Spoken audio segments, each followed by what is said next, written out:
Good evening. I'd like to call our meeting to order. Can you all join me with the Pledge of Allegiance?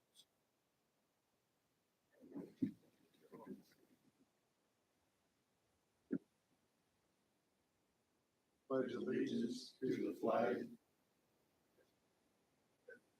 to the republic which stands nation under God, indivisible, with liberty and justice for all.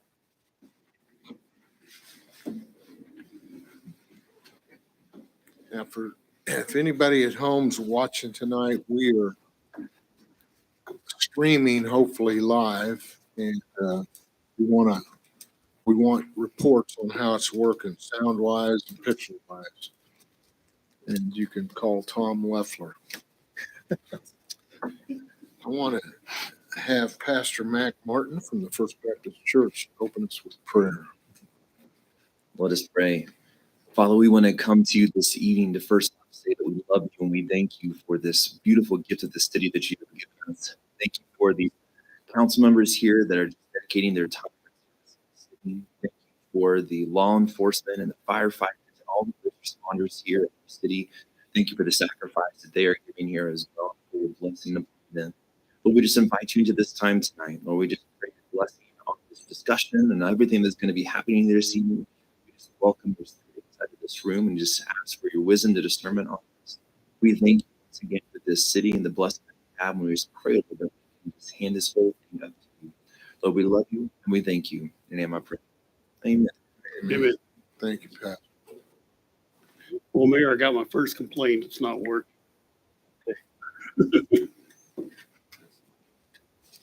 Well, we'll just have to keep going. Okay, let's go down and view our minutes from the first council meeting, May 8th session. We're going to make a motion to approve the minutes of the May 1st, 2020 City Council meeting, May 8th, 2023 City Council work session. Thank you. Got a motion and a second. Are there any questions? All in favor, say aye. Aye. Any opposed? Aye. Okay. Motion carried with 1%. Let's move down to our appropriation ordinance number 5, dated May 10th, 2023. Council.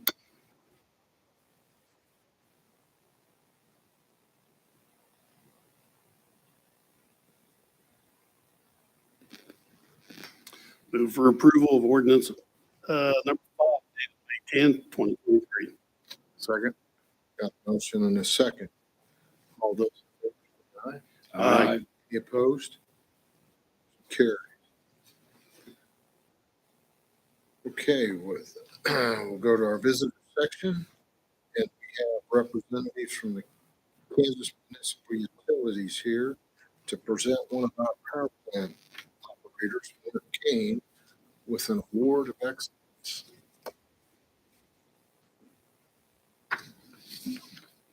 Good evening, Mr. Mayor, council members. My name is John Littleton. I'm with Municipal Utilities. I'm here tonight to award Mark Kane with the Power Plant Operator Award of Excellence. The Power Plant Operator Award of Excellence is presented to the Power Plant Operator or Maintenance Technician who best exemplifies the core values of their community and their craft. Criteria include demonstrated commitment to improving the lives of community members, striving to achieve excellence, protect the field, act as a mentor for peers and others. Mark truly embodies, and this is not my words, had a great number of people present some information to us, so this is their words. Mark truly embodies what it takes to be an outstanding operator, team member, and representative of Augusta's Electric Power Production Division and the City of Augusta.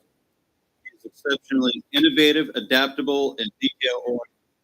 He constantly on the lookout for ways to improve the way that we do our job by designing additions to our current toolkits.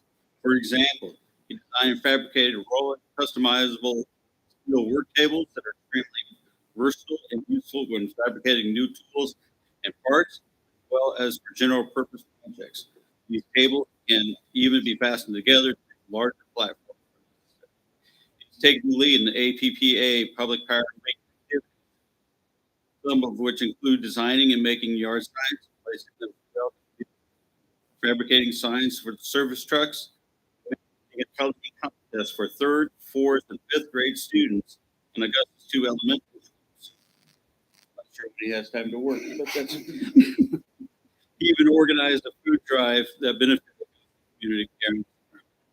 He is committed to the continuous improvement of the organization, the power plant, and himself. Mark's contributions are always among the very best of the organization. KMU extends our gratitude and congratulations to Mark on a job well done and award him the Power Plant Operator Award of Excellence.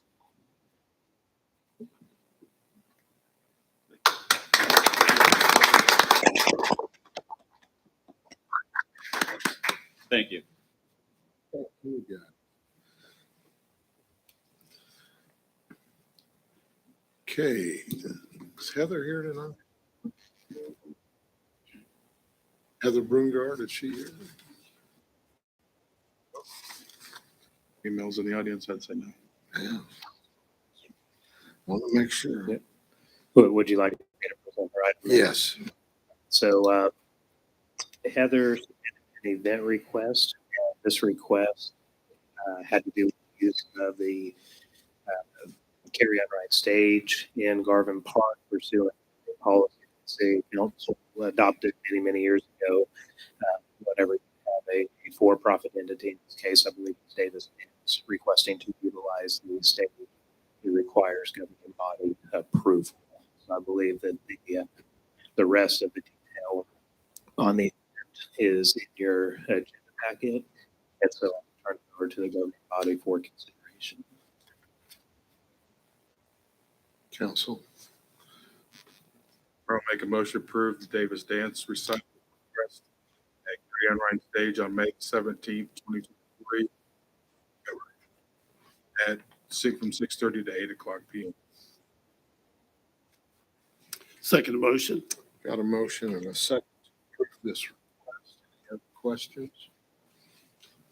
All those in favor say aye. Aye. Opposed?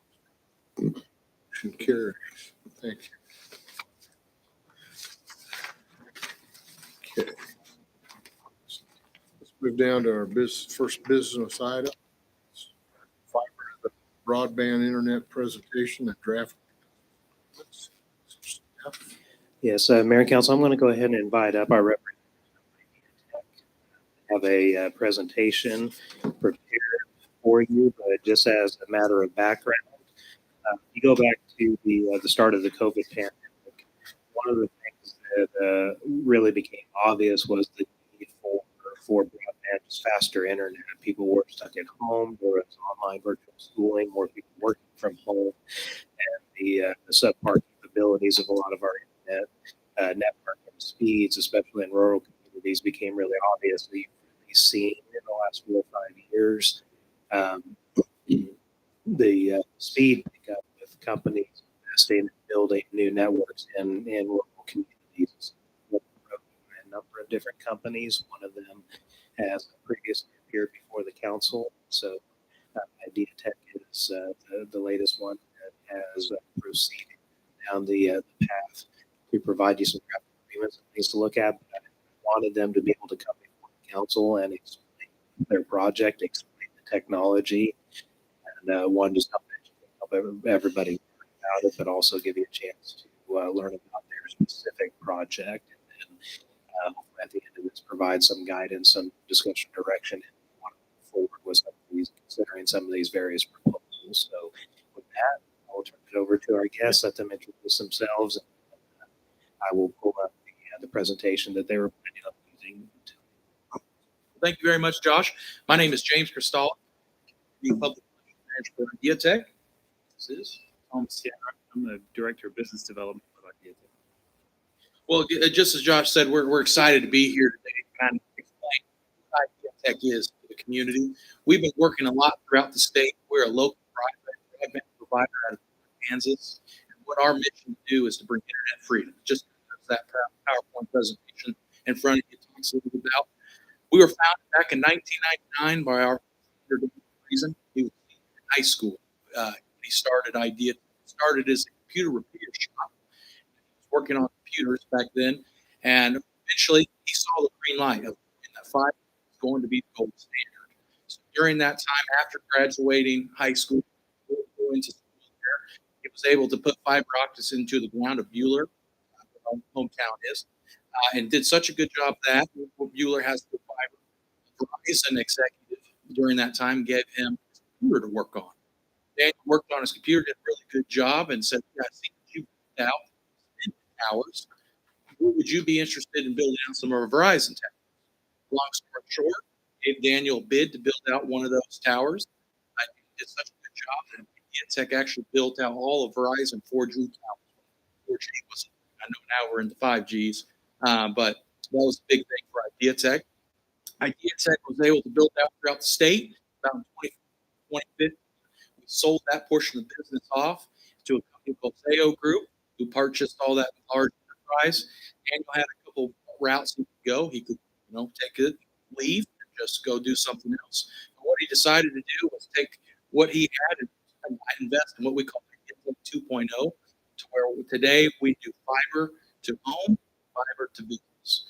We also have a wireless solution as well. And sometimes fiber doesn't make sense, maybe doesn't do a business case. But again, our mission is to serve the underserved throughout the state. And so we're working on a lot of projects throughout the state. And we're super excited to be a part of Augusta. We've been looking at Augusta for a while now, and we're looking at really trying to expand. So if you look at our next page of when you look at all the different territories that we're at, you can kind of see we're working on a lot of different projects currently throughout the state. And one that stands out pretty close to everybody here is Tawanda. And so we're looking at trying to expand a little bit more south. So, I'm going to let Thomas Garrett kind of speak a little bit about this project specifically for Augusta that we have right here. Yeah, I'll add a little bit to what Jake said.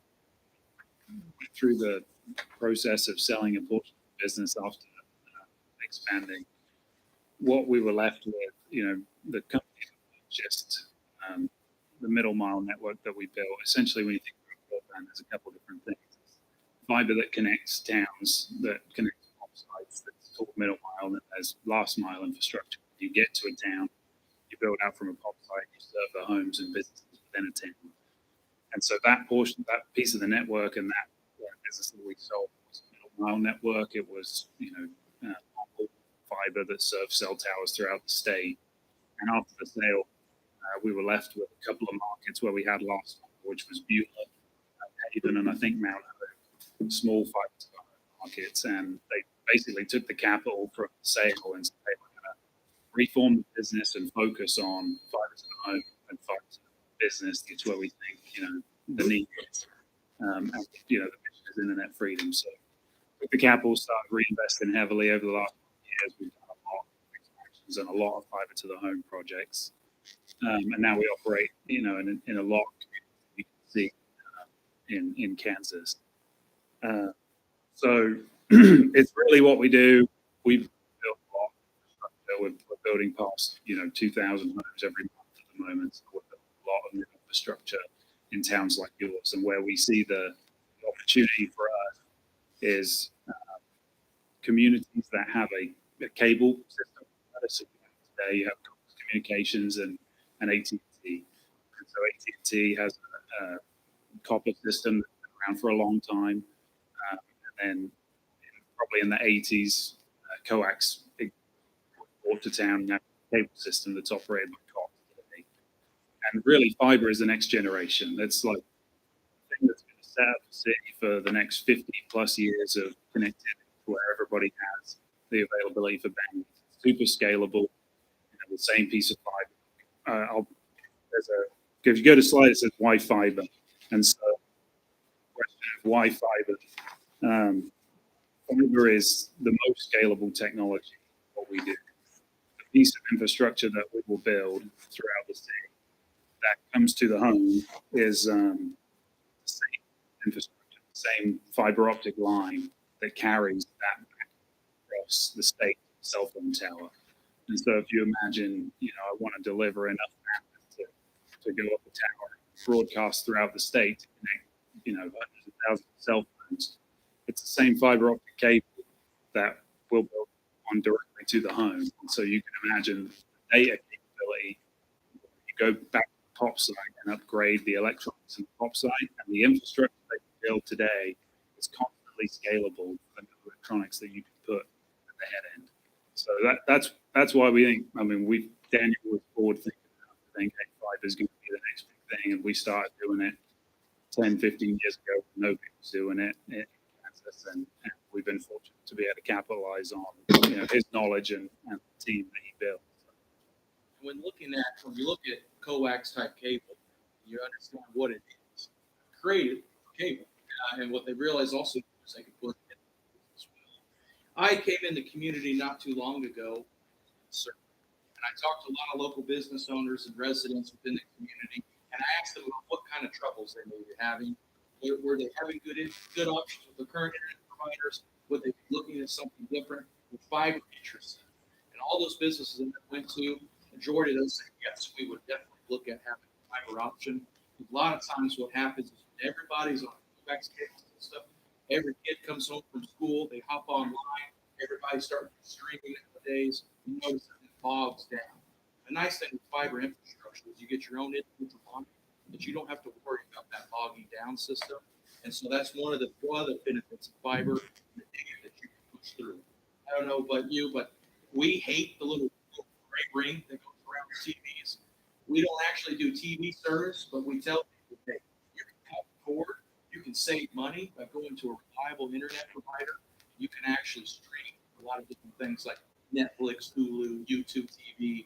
So at the end of the day, it saves the customer, who we're looking at, the resident, a lot of money.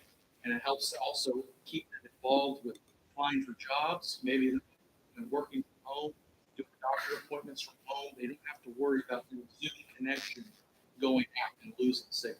When you have a good internet connection, it really makes a big difference. And we realize that today that internet is no longer a luxury, it's a necessity.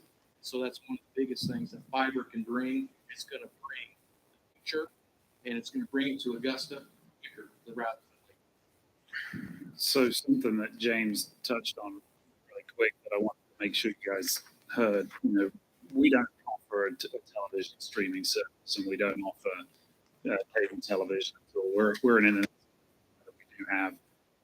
We offer a home line phone service, which is a internet phone. It's a phone that works on internet service. It doesn't work through a traditional copper telephone line. But TV is not a part of our business, and what typically try and do in a community is help folks in the community that do use cable to adopt streaming services, because it helps to, you go to your cable provider and they're offering coax internet and cable TV as a package. And we realized that it was a struggle for us to win the customer, because sometimes they didn't want to leave cable behind, right? They wanted the cable TV. And they're like, man, if I'm going to keep cable TV, I'll keep the internet with the same provider. And so what we do is we'll come and educate for free. And we'll do community events where we can, take a public place and invite people in and teach them how to use streaming services that you can use over our internet infrastructure. So it's like, hey, we bring you the product that's good on it and teach you how to leverage that product to save money or get rid of cable and start using streaming services, just because it helps to enable adoption of our product. But it's not something to charge for or make money off of. We're just really folks to be able to use streaming services. And that's one thing. Every community that we go into, as Thomas mentioned, informational meetings. So we invite customers, residents, business owners from the community to come listen to this talk. We'll explain the pricing. We'll explain how the process will look like. What is fiber? How is it going to get buried? We talk about community support ideas. Another big thing that we do is we realize that a lot of communities still don't have good Wi-Fi today, especially in some areas. There's still children and parents that are driving up to libraries to get connectivity. There's vendors that try to come on streets who have a POS system, and they're trying to charge things like that, and they can't do it reliably, and they're losing actual business costs. And so what we do in communities is we work with the community, work with the chambers, the cities, and say, what can we do to help you?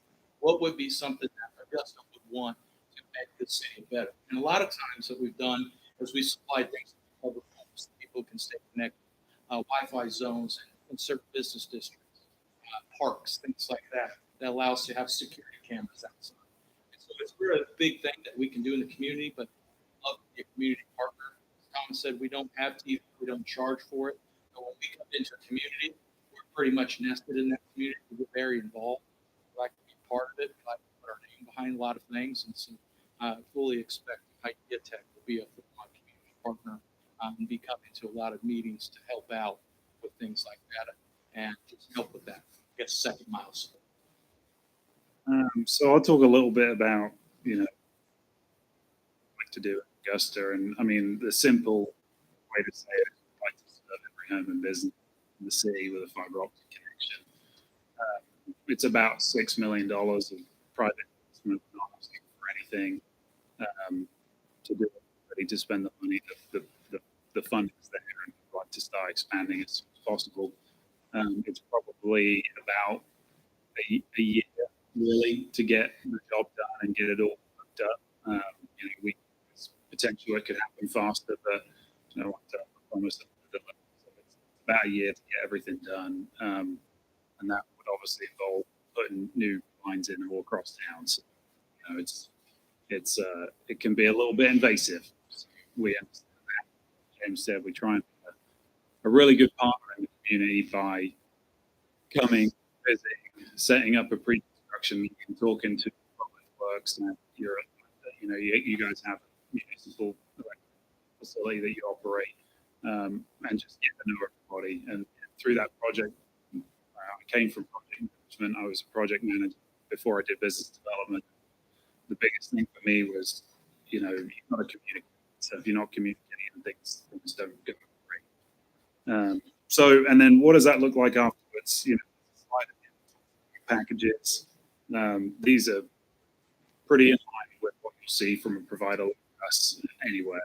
Gigabit capability at $90 a month, and then we have a basic package which is 100 symmetrical, just the lowest speed tier that we offer, and it's $50 a month. So pretty reasonable. And then we also participate in a program called ACP, which allows low-income homes to adopt service through the Affordable Connectivity Program, was something that was released by the federal government as a subsidy to adopt internet services. And that basic package, that 100 megabits service, is free to anybody that qualifies for ACP. And then we go to the federal government for a reimbursement for that service. Yeah. And so a lot of the times is what people don't know that ACP is, it's not very well advertised. So a lot of children cues that were, especially like liberal Western Kansas, we tell them, hey, if your child qualifies for free or reduced lunches, you automatically qualify for this program. And so what we like to do is partner with school districts and say, hey, during open enrollment, we can come and you acquire a packet, we can help do a train the trainer. If we can't actually sign that person up, they have to fill out their own personal information. But the federal government in Kansas has really made it a lot more simple. You put in your driver's license number. If you don't have that, maybe you have a social security number, you put that in, and you can literally tell you yes or no right there. Any provider can participate in it. We're the only provider that actually puts it down to $0. Typically, what it is, they get a $30 credit. So another provider can come in and say, our package is $50. When you have the ACP credit, well, you have to pay $20 a month. Difference with us is we understand, we say, it's going to come down to $0. And the biggest thing is we come in a community that might have one of the biggest things they see is competition is good because it drops the prices and the bandwidth speed goes up. So a lot of times that people who maybe don't adapt, they can now say, hey, well, I have another option that if I'm not happy with, I can call and you will see that prices will go down. So it's a good thing to have competition. ACP is another thing that we do in the community. They're just getting involved and making that information out there. That's one. So, and it says the right partner, why us and why not someone else? I mean, one thing I'll say is we're right, but there are a lot of people that live in Kansas and around the Wichita area. we know what's going on in here, and we also do, everything we can to try and be a partner. And we want to figure out ways to help make the city and partner with multiple communities on, James mentioned some public Wi-Fi opportunities. We've also worked with communities to leverage infrastructure that they might have to bring connectivity. I know, that Josh, mentioned that you guys are installing optical ground wire on one of your new electrical lines that you're putting in, and that can be, leveraged to bring connectivity to sites. How we can help you, if that's an option, is we can find an access point where that optical ground wire can be accessed and connect you guys back to, other facilities in town, like your water towers or your sewage facility or anything like that. And we want to figure out how to do that. Yeah. We want to figure it out. We're getting ready to build the seed there. And so that's really why the right partner. I mean, we've been in partnership.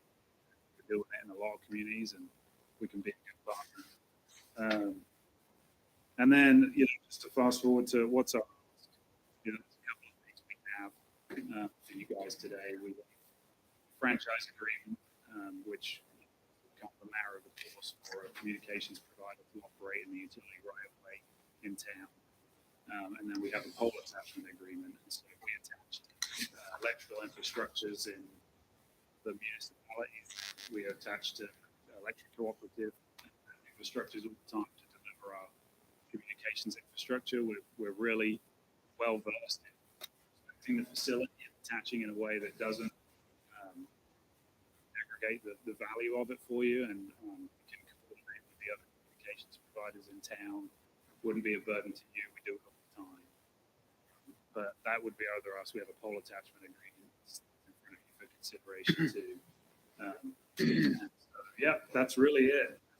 What's up on us is, hey, we'd like to get started as soon as we can. Agreements that consider and hopefully approve today, and you get us going. Any questions that you have? I know we rambled a lot, so anything that you have, we can go answer. Could you explain the actual technology individual's home? You want to do that? Go ahead. So we would establish a pop site. Our model is we typically co-locate in an AT&T facility, which you guys have an AT&T co-location facility in town. And so we would place electronics in that facility, and then we build a fiber optic line that has its glass fiber, carries data from that facility to the home, and at the home there is a modem or a unit, whatever you want to call it, takes that data, recognizes it from the pop, and delivers you into that home. But the important thing to take from it is from your modem at home to the pop site, out from the pop site elsewhere, it's a glass fiber optic line all way. There isn't any coax or electronics or anything like that in between. And one of the things I try and communicate to help people understand why that's a good thing. A coax system is electric. It's electric. As you put more demand on it, it creates more amperage, if you will, which can make the system fail. And so as it ages or as the demand increases, it starts to struggle with that, and heat creates failure points. Fiber optic doesn't suffer from that. It's fiber all the way through. No heat or conductor going through it. It's an optical data system, so it's just sending light down to your home, and so it can travel at the speed of light. There isn't any resistance, and so no problem. It helps you to deliver fast data without worrying and issues that you can get. And COVID, Josh, that's really, for a company like us, it was the catalyst for growth for us, because what happened was everybody went home and started, home and operating from home and using the internet. and the spring system that exists in town today that carries electrical current to a home more now than it ever was in the past, and it's starting to feel. And so we have people reaching out to us all the time, saying, please come and upgrade the infrastructure. We need it. The demand for a product more now than it ever was, and the reason is the system that existed before that was doing a good enough job can't keep up with the demand today in the system. And so we're able to bring something that can keep up and exceed what the demand is and set you guys up for the next 50 years plus. Commissioner, I want to also help answer your question. What does it look like for the customer to get fiber?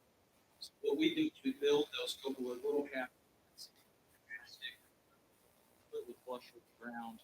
We do not go into the customer's customers. What happens is if a resident service, they call us in contracts, data caps, and that stuff, and they can say, if you want this package, we'll then go out to that yard, that easement where that is, you run a fiber line through their yard. And what happens is they bring that fiber line into your put it on that fiber modem, and from there they can activate Wi-Fi and you can do all your things. But that actual line will actually be plowed 6 inches below the ground to make sure that we can get that 3 to 6 inches. That's safe for sprinklers. It's safe to take care of that, not on the resident to take care of, but we will not actually build it to everybody's individual. Every home will have access to it, but the homes who put a pop-up service, those are the ones who actually fiber lines dropped to their actual. Yeah, there's a lot of, there's some providers like us, and they build an infrastructure, they build what James is describing, what we call the drop fiber from the point to the root, and they'll come through and build all that infrastructure out. They go and they found that folks don't always want you in the yard putting the line into the home unless they want service. So we just build the infrastructure that makes it capable, and when somebody signs up for service, we go back and install that drop to the home. We don't do the drops at the time of installation. So Hopefully that helps. So once it gets the smoke, you run the drop to the house and it goes into a motor. Everything inside the house is wireless. yeah. So that's a good question actually. So there's in home, like you can do Wi-Fi. You can also hardwire your home. You can run like Ethernet cable to every device if you want to. But most people don't do that. What most people do is they have a modem that comes into the house and that broadcasts a Wi-Fi signal, and that Wi-Fi signal connects to Wi-Fi enabled devices, wireless devices that can communicate with that modem. And so a lot of the times the problem can be that wireless infrastructure or that home network that you're experiencing where Wi-Fi doesn't work very good. So what we have to answer the question, both things. Once you get the fiber line to the home, it reaches the modem. That's how you got your internet connection. And then from your modem, you talk about in-home that reaches all your devices, and you can hardwire it or you can do it wireless. It's up to you. That modem that we have has ports on the back for hard lines, and it also emits Wi-Fi. One thing we do have is a product. It's a premium Wi-Fi product, and in the home, it broadcasts, and it's actually trained to recognize the devices in your home. It's got a software called Bloom on it, and so it will. So you have like a Samsung TV, certain model TV in your back bedroom or something. It will recognize the model of TV that's trying to connect to it and the proximity from the unit, and it will tune itself in to that specific device. But it's spent a lot of time developing that infrastructure to give the in the home the best user experience possible on that Wi-Fi infrastructure. So that's something that we've upgraded and made an investment in. And why have we done it? Because a lot of truck rolls, we roll to a house for the project, is because the Wi-Fi isn't working very good. So we've got this new product that's like really, really good, so that we don't have to spend money rolling trucks at the time. We can manage that thing remotely. So. And the nice thing too is we don't have like a fiber charge. So like you could use your own, what we call modem. You can about a router as well. So say you have your own router at your house, you just need you can use your own router that you have. You don't have to worry about paying any extra. But the nice thing about that premium Wi-Fi is we realize a couple of homes sometimes they have basements and they have good connectivity in some rooms. They don't have good connectivity in other rooms. So there's those mesh units that help spread the Wi-Fi out. So the premium Wi-Fi, in addition to what Thomas just said, helps spread that Wi-Fi connection out. A lot of times you'll see people hardwire TVs because they just don't want to risk it.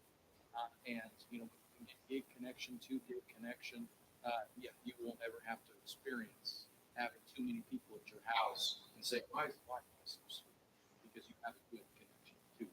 So it's a totally optional thing, but when we come in, $49.95 is what they have. That's with tax. So if they want to add on a premium Wi-Fi, they can absolutely do that.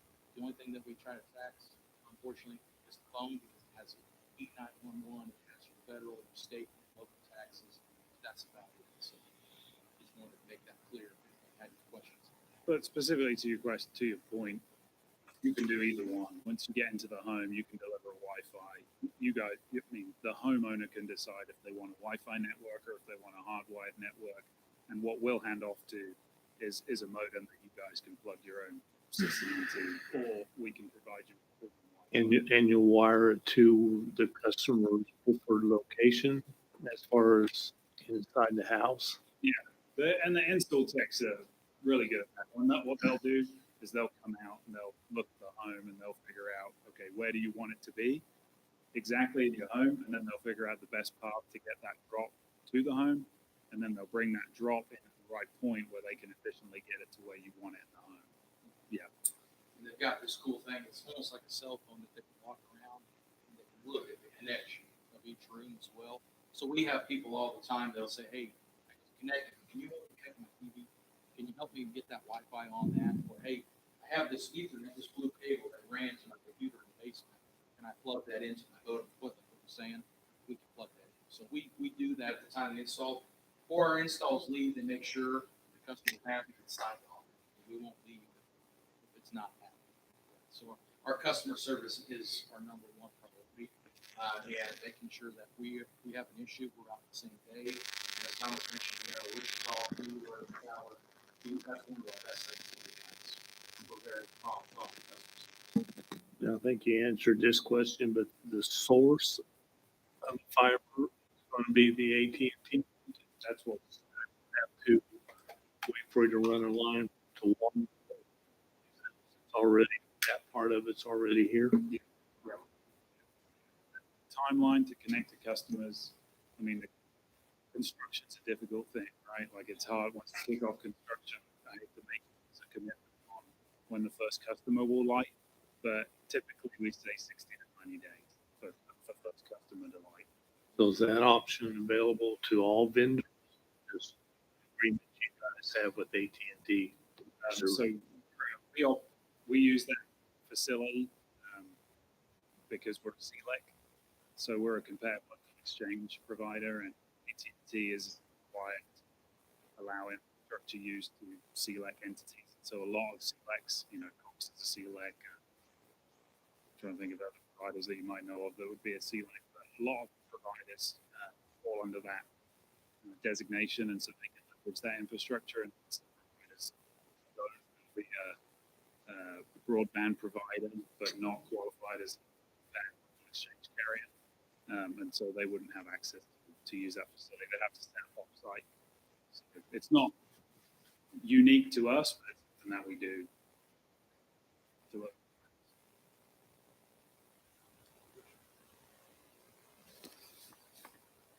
Like I said, we're excited. We're ready. Hey, we look at Augusta, we hear nothing but great things. I see nothing but great things. The community is really growing. Downtown, especially, is really coming re-amped and getting relive there. Just from taking surveys of the residents within the community, having fiber option would be huge for them to be able to continue to work from home. And as technology continues to advance, the data used to be 5 megabytes, used to be really good. And now you're looking at everybody, minimum connectivity the state wants is 100 by 20. So we make sure that we're a lot better than that. You know, it's an interesting point when, we think about what we deliver for a connectivity perspective. So the top package that we offer today is a 2.5 gig solution. So it's 2,500 megabits per second. And, you might be at home today with a 200 megabit per second connection from Cox or something like that. And people often say, well, you'll never need that. And it's funny, if you look back in time, what we survived on from a connectivity perspective, it hasn't taken that long, but now we need a 200 megabit, connection, and it won't be that long until we need a 2.5 or a 10,000 megabit per second connection. And so what we're doing today, the physical infrastructure, will carry the need. It's scalable to, into the future. So just Your numbers, is that the maximum, like you mentioned in your presentation about when all the kids get home from school and start gaming and stuff? It draws down on the system. Is your system going to draw down the same way? So we've never had a customer impacting lag on the network yet. We got really close, and it was the AFC Championship game was the first time that we tested the core to, 75% or something. Yeah. And it was like, the engineers were like, hey, we just 5% capacity on that, and it was streaming. It was TV.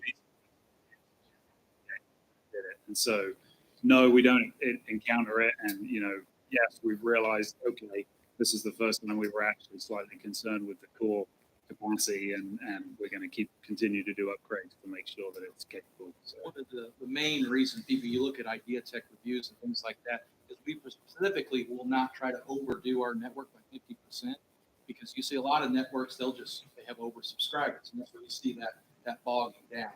When we see that it hits that percentage, we build more infrastructure, we put more, as Thomas said, technology at the cabinet. That way the customer impact is not experiencing that. Because I can tell you one thing, customers will not call us if they're getting more speed than what they're paying for. But if they aren't getting their speed, they will call us. And that's one of the things that we don't really have, is people saying, well, you guys are slow on this fiber issue, what's going on? Unless there's some scheduled maintenance, which they would be notified about, or unless something happens and something gets, somebody did call 811 dig and they did something there, you shouldn't be, knock on wood, going out of connection, because a lot of it's underground, weather doesn't affect it. So cold, heat, things like that, you don't have to worry about it. So that's one big thing that makes us stand out from competitors is we don't oversubscribe our network. You guys talk, you get closer to the mic. Oh, There's sorry. some people. Yeah, there's some sorry. people having a hard Sorry. time. Affliction too I have an affliction too from being from someone else. So it's kind of hard to understand sometimes. Question for staff, is this agreement is not, it isn't include, or it's not an exclusive contract with Idea Tech, so other vendors could come in if they wanted to? Yes, and that's actually required by state statute that it be non-exclusive, so other vendors can come in. Were we going to consider tonight actually approving this and the agreement? and You everything? can, but it's Because- up to you. So it depends on your comfort level. I wanted to give you a chance to meet and interact with them, to answer questions, learn about the network. So it's really up to your comfort level. So staff review the documents, because we've been reviewing it with different companies for a while. And staff has reviewed the documents, the city attorney has reviewed the documents. There was a bit of, I will say, from my perspective, trying to sort all of the different ones out, there was a bit of a comfort level for this one, because they say we actually have a SAO that was done like back in 2012, 2013 time frame. I believe that was the boilerplate for most of these documents. So it's very clear to something that we had already adopted. The reason I was going to ask you or try to adopt tonight, I've got several questions involved, particularly the payment to the city for different items in here. But if we're going to adopt it tonight, we can discuss those maybe later. Well, it might be a good time. I mean, if you guys are comfortable here ask some of those questions. So what I would start with is, and then let the conversation go where it goes. If you can explain, and this is one of the things I had to try to dig into that statute and understand. So I'm not going to claim to be an expert on it, but the franchise fee itself on the gross receipt be something that only applies to a very specific part of your business and not to most of the internet stuff that is going to be going on. Really, that's kind of where the poll attachment comes on. So can you walk us through some of those differences? What's franchise? What's poll attachment? How do these things? Yeah. So I'll do my best. I'm an expert. Well, I'm sorry. This way. Yeah. In your agreement, section 4 states compensation to the city. Mm-hmm. So maybe you just go with the items that are specified in there on how the city comes. A, it says ID Tech agrees to pay the city $100 per year per attachment. The attachment. Now, what are those attachments? So, I was going to speak real quick. And so this was, we ended up with this agreement is the rate, which is one we have. This was the vision that we had in there. So I was comparing between the same. I asked why do they have this particular understand it? You guys are not actually installing it's actually a different sort of project, but it's where if it were ever to come, we have some kind of precedent established. That's something that I had kind of asked for, why. So it made it in there, but they explained to me that it falls under that provision in Augusta. So that's maybe you can explain the difference. Yeah. So it talks about the facility, which is distributed antenna system, and so what it is, I don't know if you guys are familiar, but the term is small cell or a cellular installation. So those are wireless infrastructure which helps the cellular system manage to provide cell service. And so we're familiar with it because the Verizon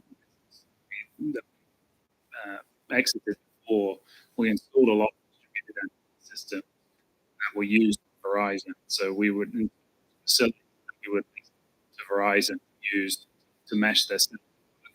That's not in here, and it's not something that we're planning. It's a item that exists in a lot of franchise agreements that some compensation or something that the placement of distributed antenna systems.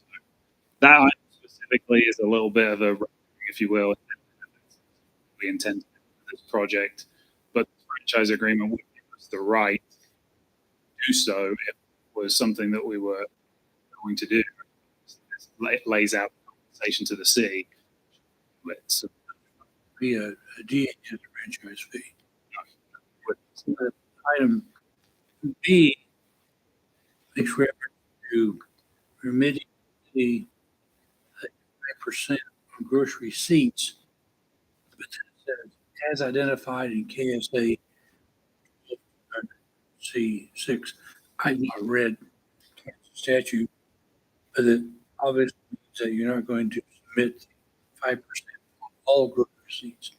yeah, it's 5% as it's defined in the statute. KSA, well, I mean, I don't know.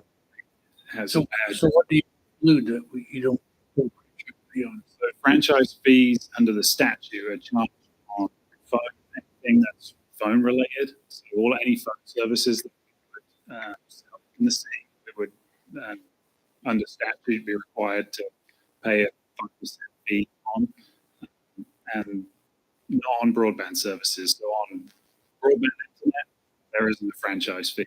On telephone and phone services and anything that is, again, not an expert, but I'll do the best I can. It's anything that connected to a traditional phone system that's subject to 911 or anything like that.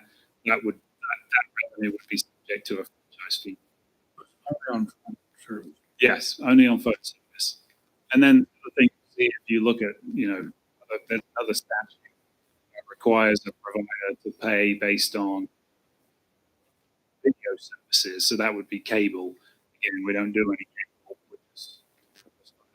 So that is not actually in our franchise. Paragraph C, it says a one-time permanent DAS facility. How's it different than it was for DAS? So again, not relevant to what the, but I think it's a permit fee essentially to account for the installation of the facility, and then the other one was ongoing payment of the existence of that rail.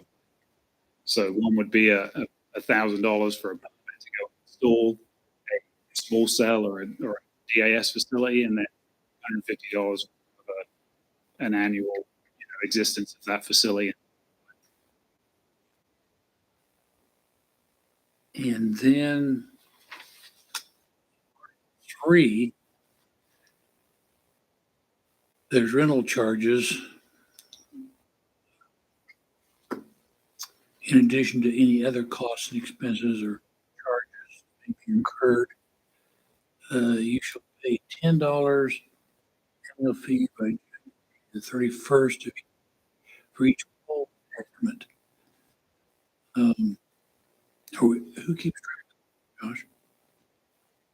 Well, it's something we'll both have. So the whole attachment fee is something that I will say was harder for me to analyze and study. We did find one other city that we from. We also found a study. I have here because I don't know what the right number is to what is the basis for comparison, and at least between the cities that we found, this $10 and 56 cents. We found another city that was charged that higher amount. I believe that in speaking with Idea Tech and what the study, the national study, said that IOUs, private utilities, when a pole is on up, generally charge less than municipalities, generally in single digits below the $10 mark, and the municipalities have a lot wider span, kind of as unregulated. We're not under the KCC in the way this is Is that per charge pole? more per attachment. So I don't know if you have multiple attachments on a. yeah, it would be a single attachment per pole, and so it's essentially every pole in town we would attach to would pay you $10 per pole per year. No, and what poles we want to attach to as many as possible. We'll attach to the ones that we can attach to and meet NES national safety code. So when we attach our facility to a facility or any other facility, there's a code that outlines what we can do and how we can be compliant. That relates to clearances on the ground and clearances from the electrical infrastructure that's carried on the pole for worker safety. And so basically we'll go out and review get back from your municipal electric facility operators and talk about where we can and can't attach. And our goal is to attach as many places as possible. So how many poles that you operate in town, but Yeah, so we had our GIS consultant run a query across our mapping system, and we have 820, 150, something like that. But there's also one of the reasons we're working together is there are some poles in town that are owned by, I believe, Southwestern or some of the telecoms, and so we'll have to get that sorted out because I don't think the GIS system so this may give us a way of getting some of those things mapped. But we do have all of the poles in town mapped, be able to incorporate some data for GIS even, and working back and forth with whatever company you choose to work with. So we know which ones have attachments and not utilize that as a basis for our building. But there will have to be back and forth work between both. But that's how I came up with the estimate of somewhere off of the $10 per pole. It depends on how many of those belong. And in item F, there's a section that if the city wants to examine the books to see if the amount that you some paying is correct, that if it's found that you do an additional amount, you'll be, which is good. But I thought there ought to be some provision in there that if it is found that you've not made adequate, that the city be reimbursed some for their examination fee just to check to see that it's been done proper. Yeah, I mean, I don't think that we would be opposed to anything like that being added to the agreement. I mean, our intent is to document as we attach calls and then make you guys aware of what we're attached to. We want to pay, for the privilege to be allowed to attach to the facility. I mean, it's a benefit to us, and so, yeah, we hope to be a partner. Well, this would also be on the phone service, wouldn't it? Say that again, sorry. This would also be on the phone service. Is there a franchise fee on it? Is that what? You told me there is no, So if I understand your technology, like your internet and phone are running through the same Yeah. fiber. Attachment. It's a single attachment, but then on the phone service, that will make you also have the franchise fee added on to it. so we would also be getting the franchise, fee, which if we examine records and it turns out that you've not put the right amount, we'd be getting the franchise fee on phones also that we're looking for, Yes. besides just. Yes. Yep. So you would, compensation to the city looks like 5% of gross receipts on phone revenue as defined in the statute, and $10 per call per year for every. I don't see this kind of much money. A few polls and a few telephones at 5%, probably looking at $1,000 a year, something like that. But, and some of our other traditional services are $2,000 or so. The existing telephone services are $2,000 a year. So it's not going to generate a lot of revenue. And what it does is it adds a service, it adds capabilities that don't exist out right now. There again, I thought that if we should have to have someone examine their records to see if they paid us the correct amount, if it turns out that they haven't, then something should be for that examination. So I noted, if I'm understanding correctly, the which is some type of wording would be for the reconciliation process if billing has, through this audit, it has been done in error, haven't been known to be done in error, and you have some kind of reconciliation that's not right. Is that essentially what you're asking for? If through the review, if we've determined that has not been accurate, so for instance, we haven't been billing for the appropriate amount of poll attachments or something, then there's a way of reconciling that. Is that what you're asking for? Is this No, I'm asking for the fact that if they haven't paid us, examine their record, they haven't paid us, the franchise fee on all the connections or phone service and polls also. I wonder, Josh, you could use the fee, the interest fee if they don't pay it in time, then technically considered late. No, but If that they doesn't haven't mean paid they the paid the right correct amount. Time, then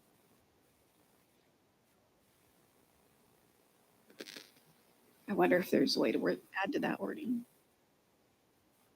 I just thought we could add wording in there that okay? So that's what I mean when I use the ensure that what they have infrastructure wise is accurately matching the building. But are you also asking about just the process? The book should have to be attached as well. if the city decided that they wanted to make that this company was paying the correct amounts to the city, send a representative up there, which in here allows us to look at their books and records once a year. And that representative looks over and says, no, they actually owe us another. Owe us $500. Now, the city may have spent $800. Looked at it and find. So I think as an encouragement that they're correct, and they should have to pay some of the cost of the examination. And To be fair about it, only if it It's more money for. That's what it's all if we ever where we've been unpaid, there's a fee for the Right.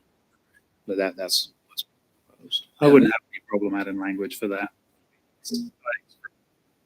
Yeah, we wouldn't have any problem with that.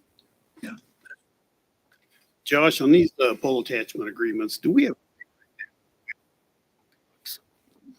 It's an interesting question.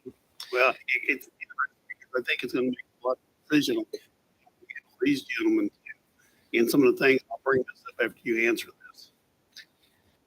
So physical hard copy agreement I've never seen, but in practice, that there is something in place that I can't really explain. So Eric indicated to me that there is something at the state level that they participated in. So can you help me So explain? that's related to the franchise through the state based on state statute.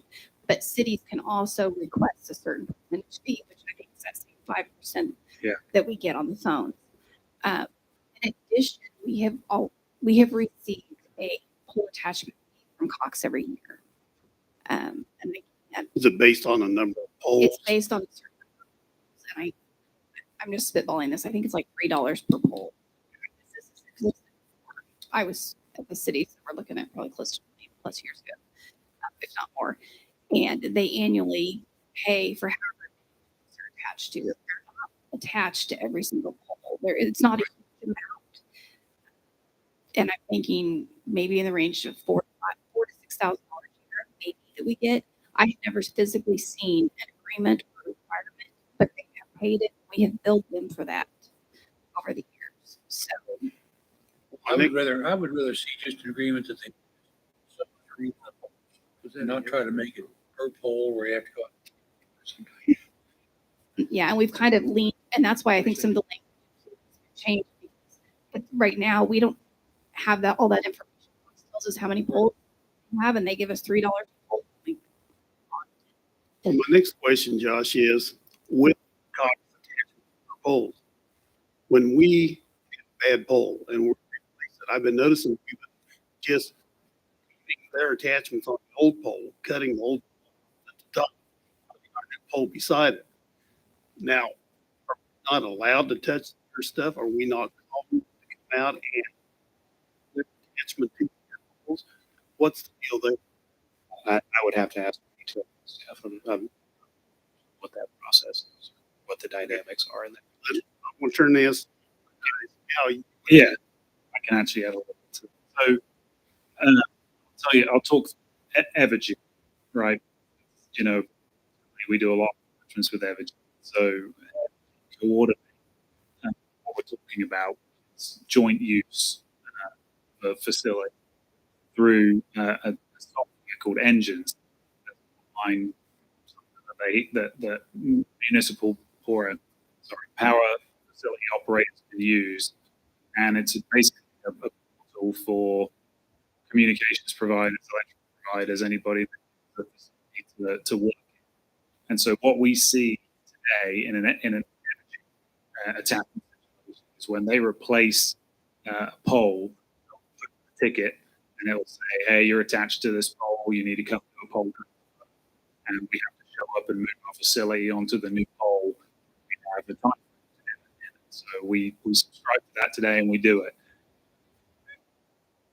Providers don't take care of their obligation to do it, and some power operators don't communicate to the facility that it's even, and so they don't even know that it's happening. So it goes on for a long time. So depending on that, to me, that's why I would say communication is the most important thing. Working together in partnership is the most important thing, because ultimately, like this, it's only as good as the people that are subscribing to the system that care about it as to how it gets done. You can take care of it in multiple ways, but engines exist. They have a process for it. Some people follow it, some people don't, and the problem still exists. So, in that instance, in Augusta, what we would expect is if you guys move or attach or install a new pole, you would call us and say, "Hey, we installed a new pole. We'd like you to move your facility off the old pole." We you can, in some cases, help do that make ready for Cox Communications or AT&T in order to clean up some of those issues. And we'd like to be a partner and do some of that if it benefits the city, because it's not a huge incremental cost to us. And we understand the infrastructure, we can do it. When it comes into something that's network impacting, because every now and again, like you move a pole, and you can't move the facility from the old pole without taking somebody down on the network and moving it. If it's network impacting, we can't touch it. If we can do some of that work without it being network impacting, we'd love to help out and try and be a partner. In two short sentences, you can basically say that you and all your content, you will work with our city crew Absolutely. to move your attachments from the old pole to the new pole. Yep. Absolutely. So, Mr. James, there was a question raised, and I didn't find this near as many pole attachment agreements as I did franchises. Have you guys ever seen or done an agreement just have a flat fee rather than a per pole fee? Is there a particular reason that's done this?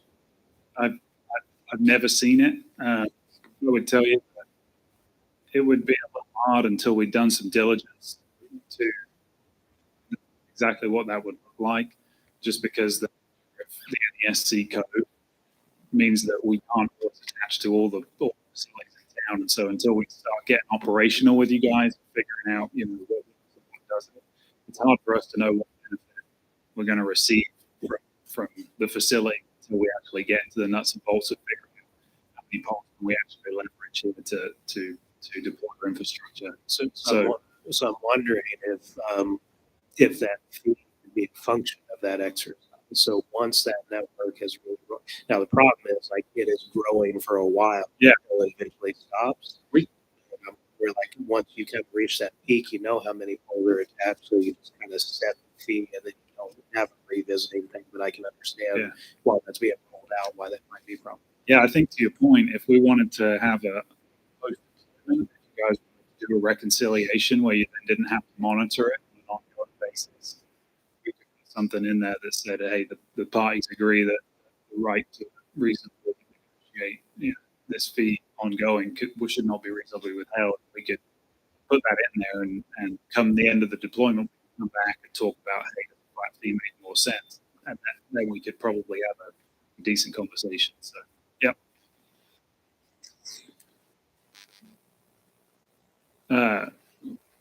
I'd like the $3 one that Pole has instead of $10.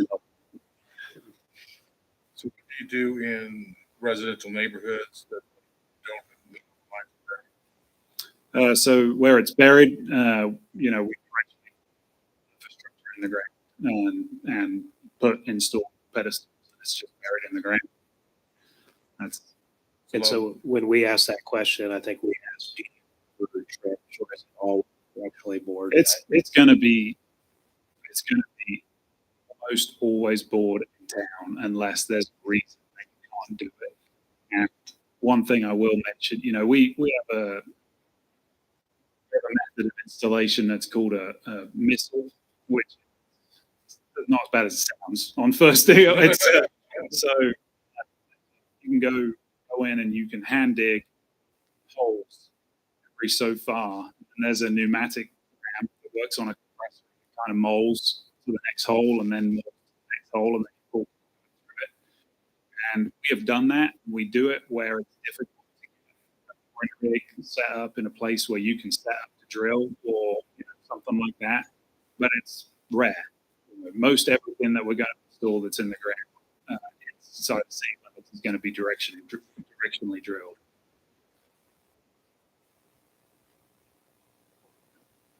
Okay, and then what kind of a difference does it make it residential house have the home security systems? What was that? Like, what can we offer? I think probably the easy question, the easy answer would be, if you have a home security system that's connected to your internet today, it's likely just connecting, some sort of on-site device into your internet connection, and that wouldn't change it. You just have a new internet provider with a new internet connection, and you plug your new internet connection into your on-site device, and that's going to run your home security system. it shouldn't affect anything. I mean, you can switch providers without issue. Yeah, like I have Ring. A lot of people have or Ring systems, and so I unfortunately don't have Ideatech in my neighborhood with the switch all. But however, I can connect with Ring through my Wi-Fi. I can see exactly what's going on as long as I have a Wi-Fi connection. You enter the passcode, good to go. What about those houses that have the connect to the phone service now? Our line. Go ahead. Like if you have a home phone, you mean? Oh, Connect to the wall. Okay. yeah. So you can continue to use your ADT today. So a lot of times ADT will put it on its own infrastructure that might monetize, or they might utilize the internet connection. So the nice thing about having a stronger internet connection, when ADT has like alarm system, like okay, something breaks into your house, they can also phone like 911, things of that nature. So it really won't affect the type of internet connection because they're on their own type of network connection of what they do. And a lot of times, sometimes ADT will be based on like electricity connection too. So if you lose Wi-Fi, they also have like a backup generator, a backup battery that can help do that. So it should not affect with any of the internet connections or phone connections. I don't, I'm a little out of my depth on the tech side on that question specifically, but one thing I will say is, we can port phones, maintain a phone switch. And so if there's a specific phone number that is required to operate something that you have on site that needs a traditional telephone number, we can port that to our network on the voice over internet phones that we offer. And so I don't know if it solves the problem, but just as a point. Yeah. We've seen it, especially like Lifeline. People have like the device they have analog type lines, things like that.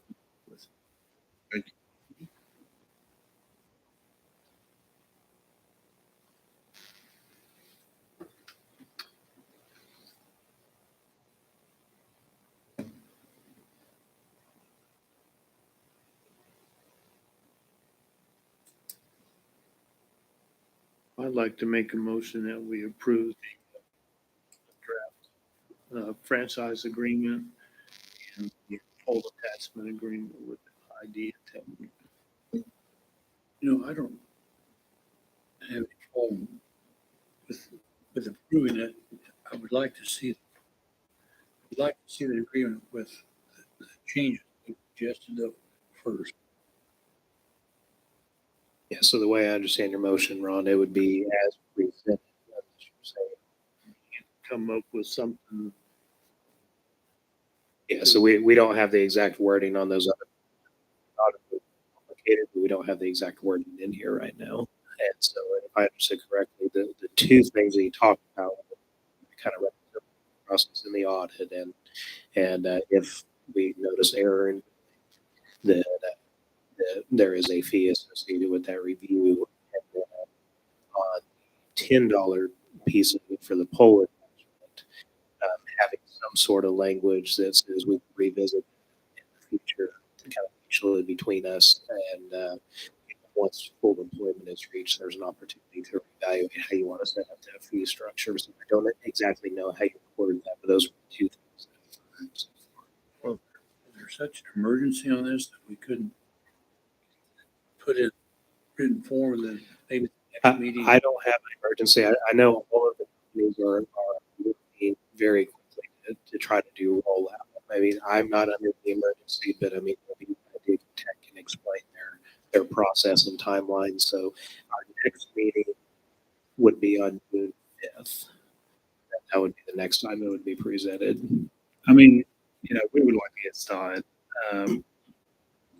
If there was an ability to kind of outline exactly the desire, and then maybe if you guys could, grant, pass a motion with a grant that as Josh has the ability to kind of make a decision that your needs are met on the language. I mean, we would absolutely commit. Nothing that you've asked is unreasonable, and we don't have any problem working through those terms. But we really would like to get signed and get to work.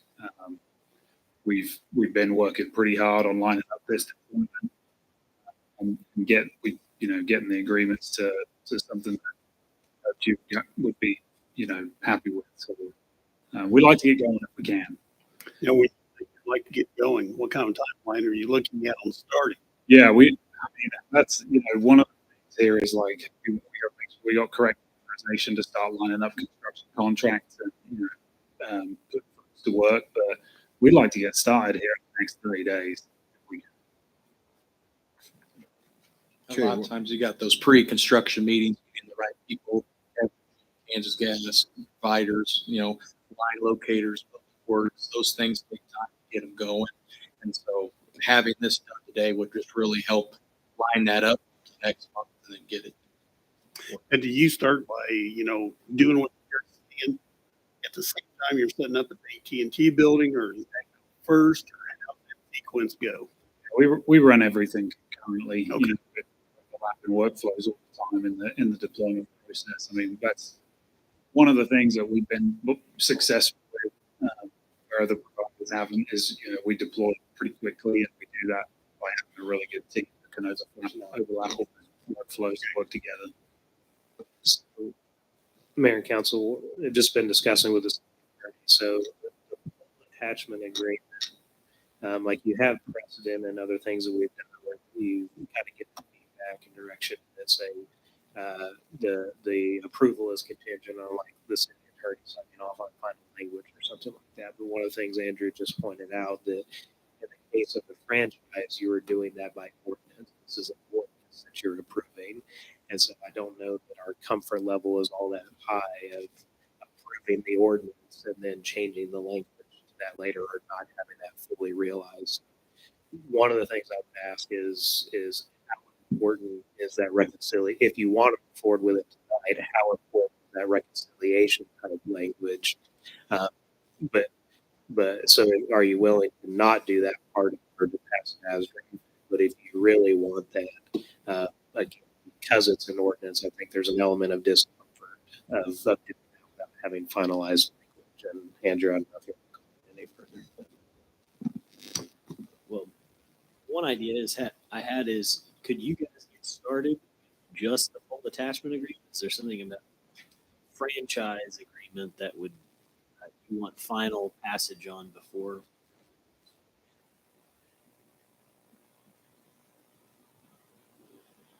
Okay, good point. Yeah, Josh pointed out that For whatever the reasons, you have to turn it down. As old as I am, some of my regrets in life have been when someone's coming to me and said, you have to do this right now. You got to do it today, or the opportunity's gone. You're going to miss it, or you're going to die or something. So it's got to be done today. And I've always said, if I would have waited a week, a couple of weeks, just to make sure everything was okay, I just kept going anyway. And so you tell me that this has to be done tonight, I get a little worried. Mike, I can go along with what you're saying there. If we do put this off 3 weeks down the road, we convene again. Yeah, what I'll say is we'd like to get started. I think if we can bring it back around and come with the adjustments made, and we feel like we're in good shape, if there's you guys could. We've been in situations before where we've been granted the ability to pull permits and start work in the utility right away without a signed franchise agreement. We feel like we're going to come back here in 3 weeks and it's not going to be a big deal. I think if you guys would say, hey, you guys can get to work and start lining things up, and we have no problem with that. And I mean, if the pole attachment agreement is a form to, as long as we feel like we can get to work and everybody feels like we're in a good spot and we're far apart on these agreements, I don't think I would be opposed to it. Pushing it and making sure you're all the way happy. We really would like to get to work. So I don't know if there's a kind of a middle. Thomas, what you're describing with that essentially just consensus that the council is supportive of the agreement once those adjustments are made, that there is some sort of, again, a vote hasn't occurred yet, so presumption is that the body, the majority of the body is supportive. If they are, they would offer that to you, that comfort level, so you could kind of start mobilizing and getting folks lined up. But would there be any physical construction in that period? I don't think so. I don't think we can get folks in the 3 weeks. It's just a case of lining up and making sure that we feel good that we're going to be able to do it. So, Because I think if it's asking for the physical construction to happen in that 3 weeks without any guiding documents, that to me might be a different. I think it's kind of getting the company aligned around. I think more to the point, it would be, some of the submittal of permits and the review of permits and looking at some of the things that we need to do and consider maybe, I don't know what to call it, but a grant of permit process. So it's like, hey, here's the permit, review it, see what it looks like. If it looks good, we can get all that in place. We can carry out reconstruction meeting. We can engage public works. We can have the municipal facility operators come in and the facility and move all the pieces that need to be to start the project, but no physical shoveling around until 3 weeks time. We could do that. Well, we don't have a second on the Ron's motion. Well, I'm not opposed to what Mike is thinking, but to me, it's not a deal breaker to have that in there. I mean, those are $700 or $800 that we're going to make on once or twice in the life of the agreement. To me, that's, I understand Mike's point, and I agree with him. It's not a deal breaker, and they've already agreed in principle to the $10 tax